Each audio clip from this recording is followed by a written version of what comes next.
Presidential forums. We've had debates in the past, but we've never really called it a presidential forum. But anyway, this is something that, I think that is very valuable, and I think that you will get something out of this and get to see what your peers think about what's going on in the world of politics. Mr. Broadhead asked me about 2 months ago if we would have something prior to the election, and I thought that this would be a good way to present that. I want to thank, first of all, Gail McClanahan in the back, who did our artwork, posters, and our signs on the table, representing the various people that are performing today. Also, I want to thank Mr. Jones and the tech crew upstairs for his work, and Mr. Rodriguez for his help. Anyway, I just want to let you know, before the election on November the 8th, which is less than a month away, we're going to be voting here at Webb School for all 4 of these candidates. You'll have a choice. We're the only school, private school in Tennessee doing this. There's 49 other states with 49 other private schools doing the same thing. And there's 1 public school from each state. So we're happy to participate again in this. And I just want to let you know that for the last 40 years, however the schools vote is the winner. So we will I will know, and I may let you know how it turns out before the election. So I don't know how accurate that will be, but anyway. Without further ado, I want to introduce the people that are going to be representing the parties today. First of all, I want to thank and introduce our moderator, Neil Barrett.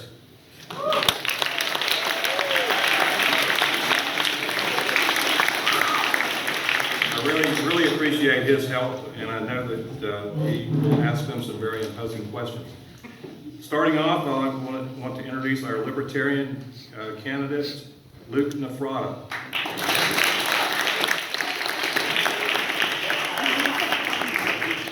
Representing the Republican Party, Ethan Heading.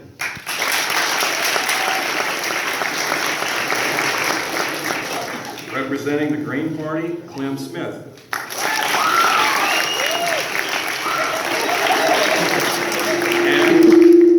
Democratic Party, Maddie McAndrew.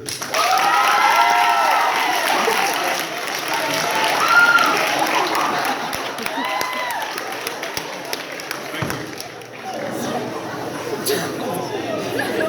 you. Before we get started, let me just say some of the ground rules, just like in anything, be respectful. No booing, no cheering, no outbursts of laughter or anything like this. I mean, these people, have worked hard to be prepared for this, so give them your respect. Thank you. You guys may be seated. Welcome to the 2016 Webb School presidential debates. Each candidate will be allowed a 1.5-minute response to each of the following questions. They have been given some time to prepare. The order in which the speakers present, has it been chosen yet? No. Well, I believe we will. We'll start. Why don't we just go in order? We'll start here, and we'll work our way back, and then we'll work our way back. So we'll go 1, 2, 3, 4, and then the second question 1, 2, 3, 4, and then we'll go back like this. So I'll announce it when it's your time to go. The stool makes me.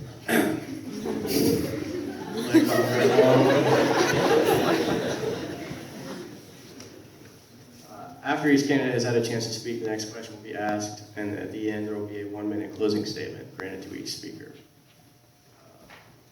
Please be courteous of one another. Be mindful of your time. The goal of this forum isn't to make other candidates look stupid or to argue with one another. We're here to discuss the tangible plans of presidential candidates. Good luck. The first question of today's debate is regarding the economy. The U.S. government is currently $19.3 trillion in debt. There's a wage gap in our country.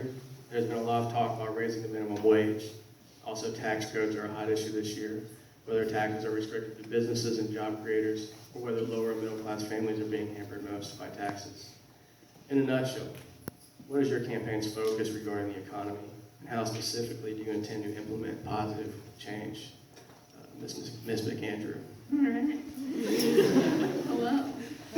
So I'm here today representing Hillary Clinton and the Democratic Party.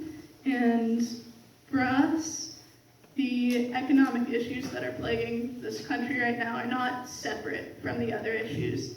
So there's a relationship between the economy and how we're going to solve that, and how we're going to solve issues facing the environment, and issues facing human rights, and issues facing the criminal justice system right now. So one of our big plans is to invest in green energy, clean energy that is safe for the planet and safe for the people of this country.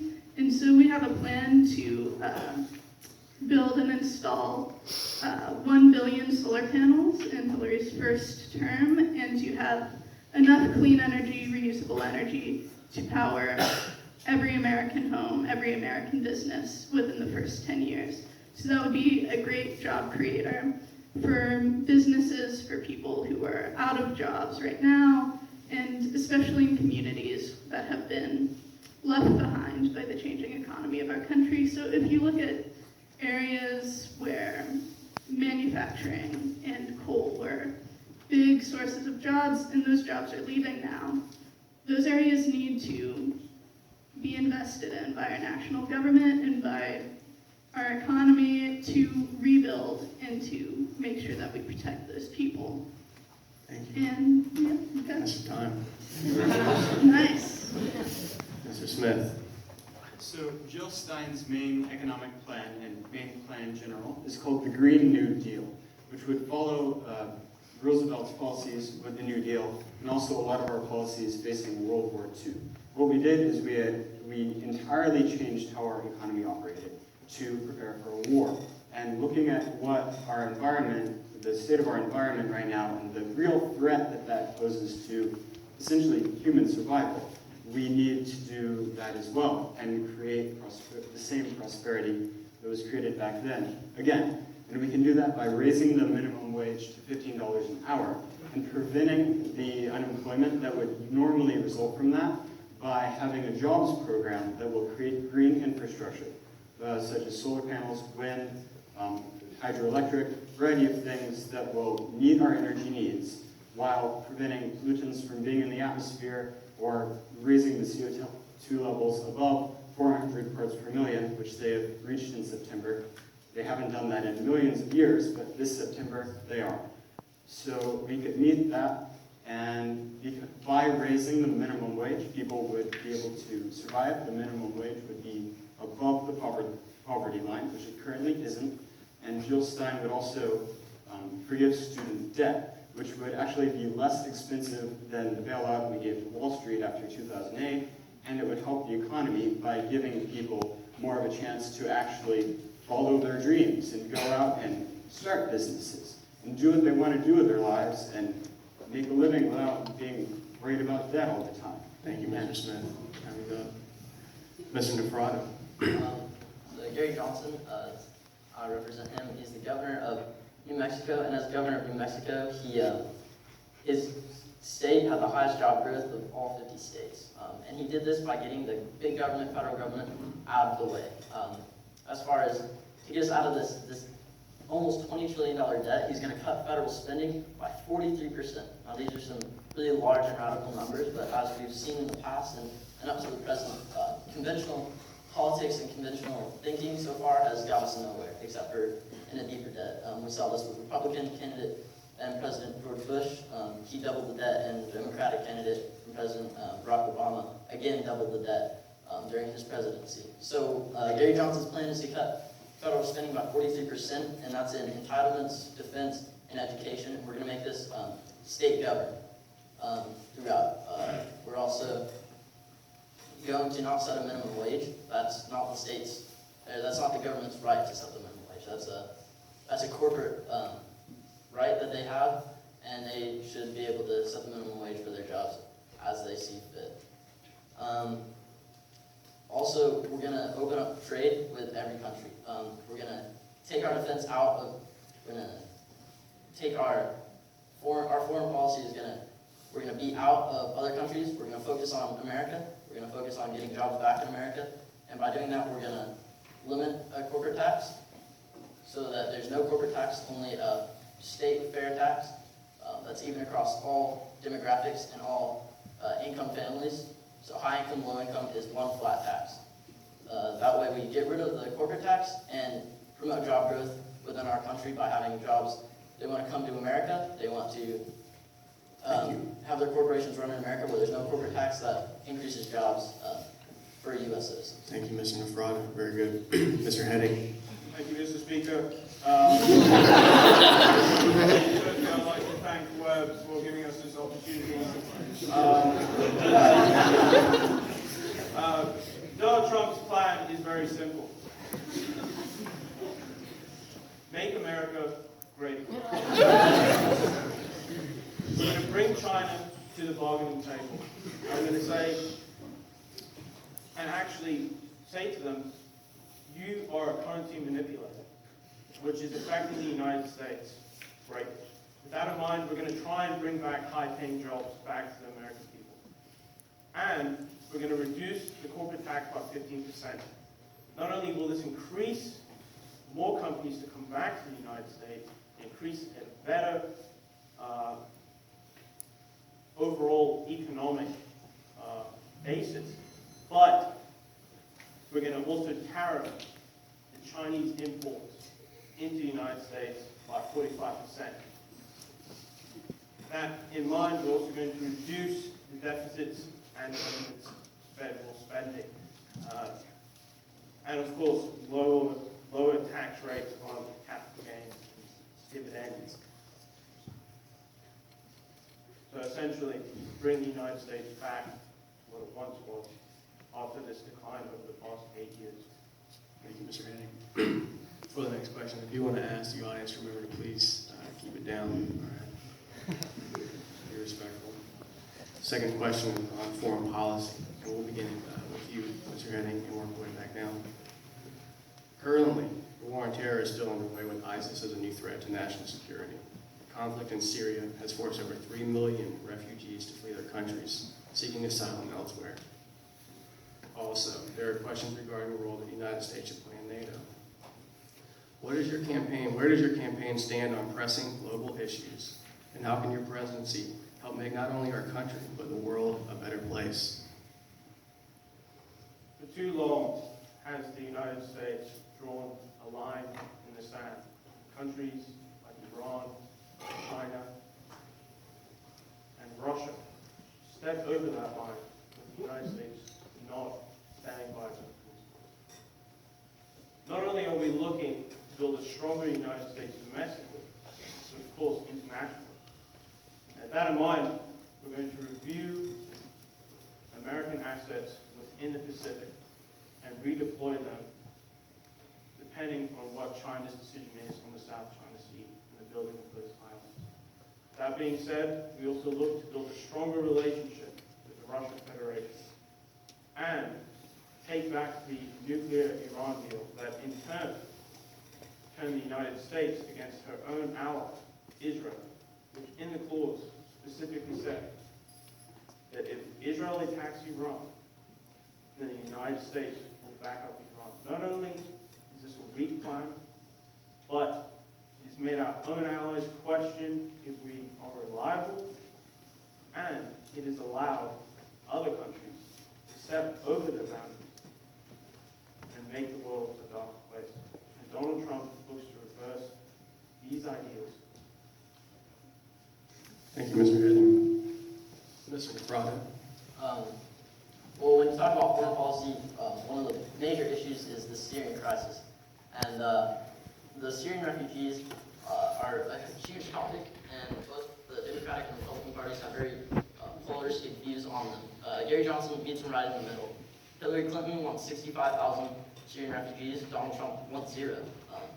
As a country, as a safe refugee place, we have a more responsibility to accept Syrian refugees. But at the same time, we also do have to warn a terrorist threat with those. So 65,000 might not be the magic number, but we know that 0 isn't. And Gary Johnson wants to help those Syrian refugees and let them in. At the same time, ISIS is a huge threat, but America has problems at home that we need to focus on, and that can be fully admitted. With Gary Johnson as president, we would withdraw all troops from Afghanistan and Iraq and take all boots off the ground and bring them back home. We would also end any embargoes that we have with countries and open free trade for U.S. businesses to trade with all other countries, thus strengthening our economy, getting more jobs to the U.S., and making us a richer and better country as a whole. Thank you, Mr. McBride. Mr. Smith. So Jill Stein's policies are actually somewhat similar, except for some differences on trade. But the main thing she focuses on is we do have a refugee crisis, and we can't really talk about a magic number because people are dying, people are getting bombed, and it is our responsibility to deal with the problem that we have helped create. And if some candidates want to limit immigration, limit refugees, then we need to accept the fact that we need to stop creating them. We need to stop just bombing countries to further our international interests and try to become a superpower. And we need to accept our place in the international stage as an equal with other countries. And trade deals like NAFTA as well have caused economic problems in our country and other countries, where while providing some benefits, as certain industries dominate in different countries, for example, in Mexico, farming a lot of farmers have suffered, and that's caused a lot of the immigration from Mexico. And if you want to, we can accept immigrants while not creating any more refugees and ending a lot of our foreign involvement overseas that's wasting tax dollars and, more importantly, people's lives. And we need to own up to what we've done and fix it. Thank you, Mr. Smith. Ms. McAndrew. Well, all right, so Secretary Clinton's foreign policy really does have a focus on human rights.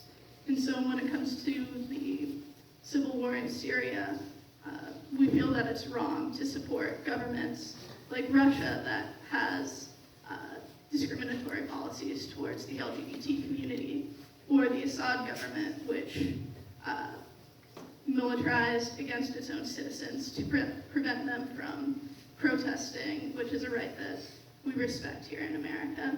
So when it comes to that, we can't support a government that would harm its own citizens.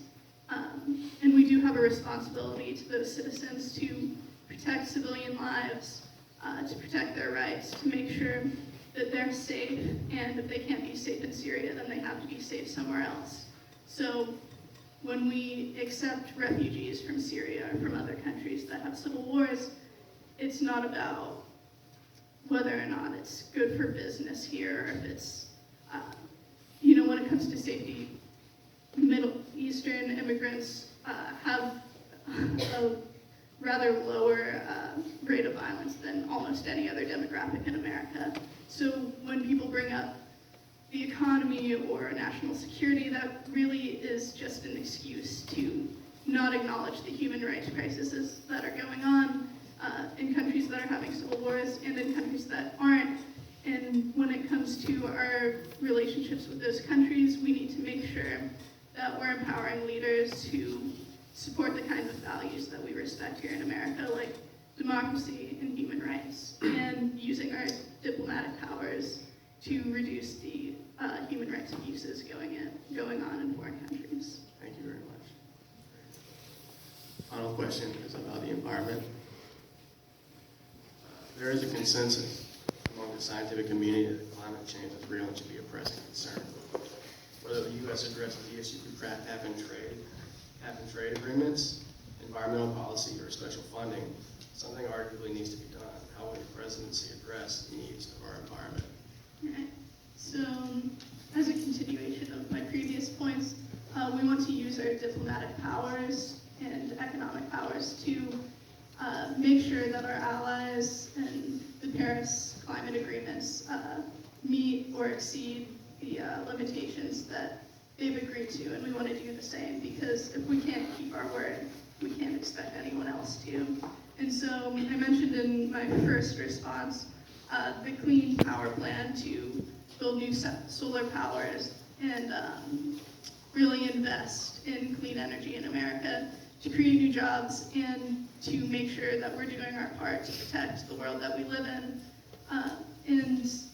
It's really interesting, the Department of Energy determined that 12 gigabytes of energy could be produced from natural resources that are in public land, like the Hoover Dam and other hydroelectric powers, and we could use that energy to reduce our reliance on foreign oil, to reduce our reliance on fossil fuels, and just really bring down our negative impact on the world around us to really minimal levels.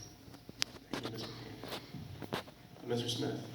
So Jill Stein, as a candidate for the Green Party, quite obviously cares about the environment and fixing all of the problems we have.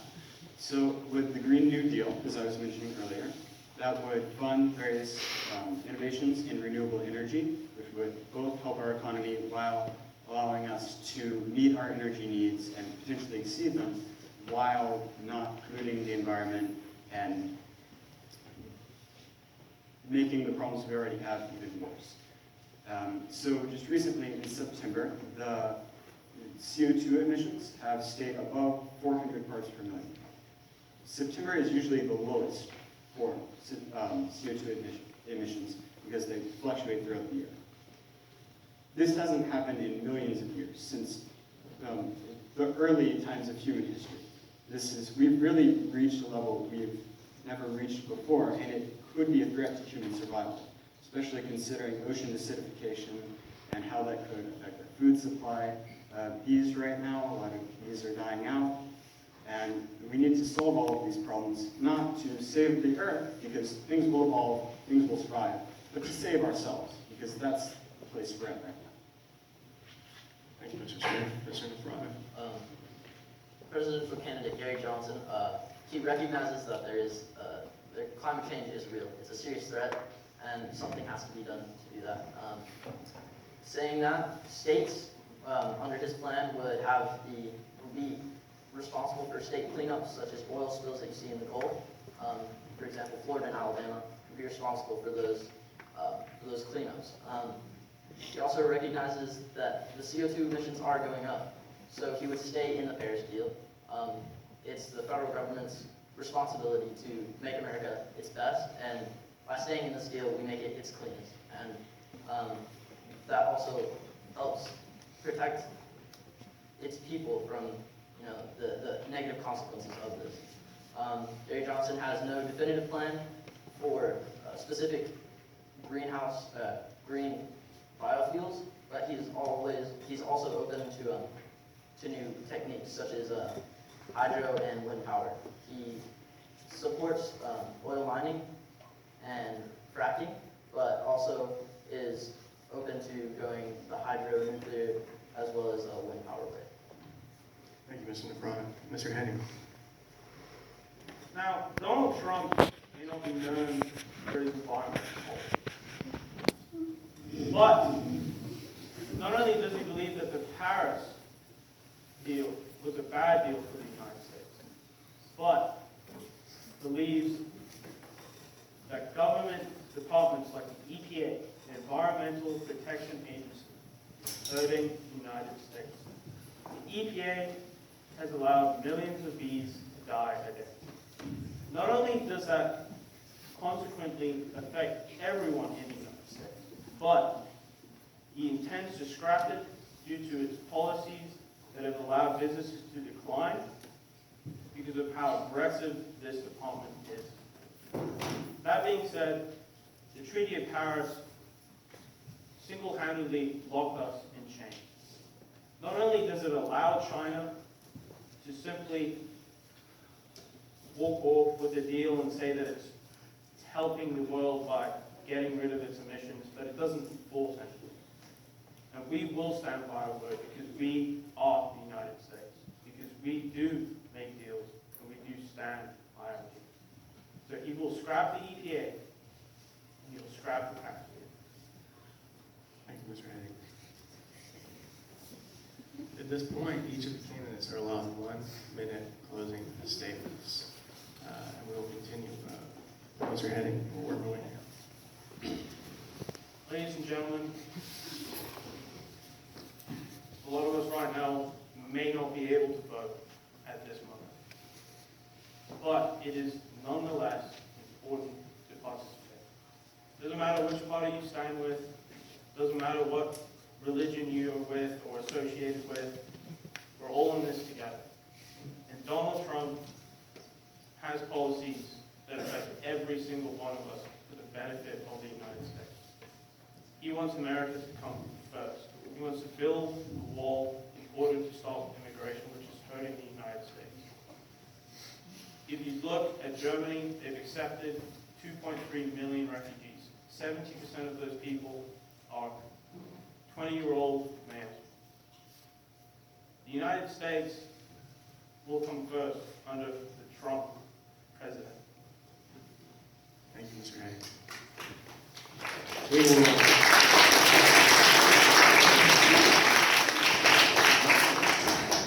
Mr. McBride, we will save our applause for the end. Thank you. Mr. McBride. Okay, guys, this election, as crazy as it is, has come down less to policies and more to morals. The major candidates in this election both have their major flaws, both morally and politically. Gary Johnson, he's less known, but this man has helped America. He's helped job growth. He's helped individuals do their best. And morally, he's not a blemish on him. He tries his best. He's going to work hard.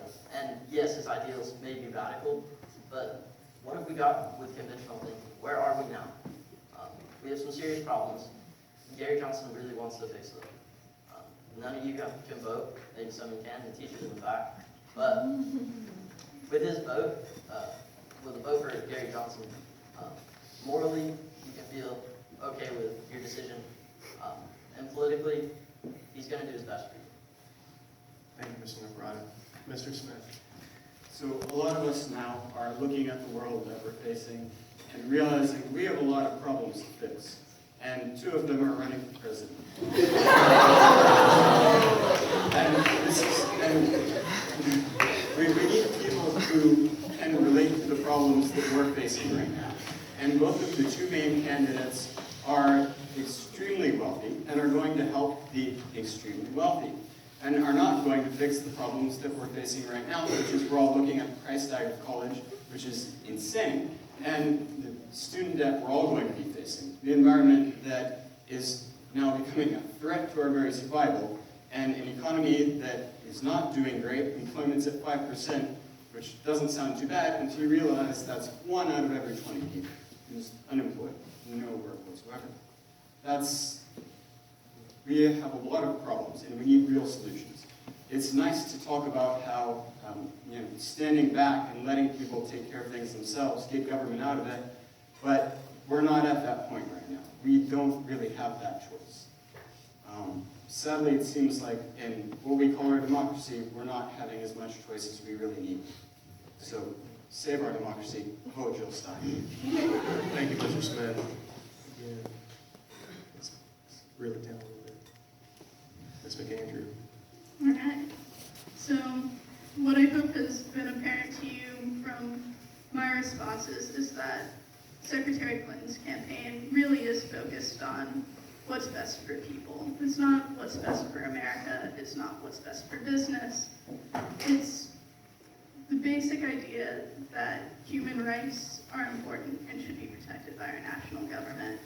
And when people say that mainstream candidates don't do anything or conventional wisdom won't get us anywhere, I really have to disagree, because mainstream politicians did bring us women's rights and the ratification of the 13th Amendment that ended slavery. And when we look at things like that, I think it's apparent that human rights are never the wrong way to go when it comes to politics. And so if any of you can vote, register to vote if you haven't. I haven't yet, but I have to.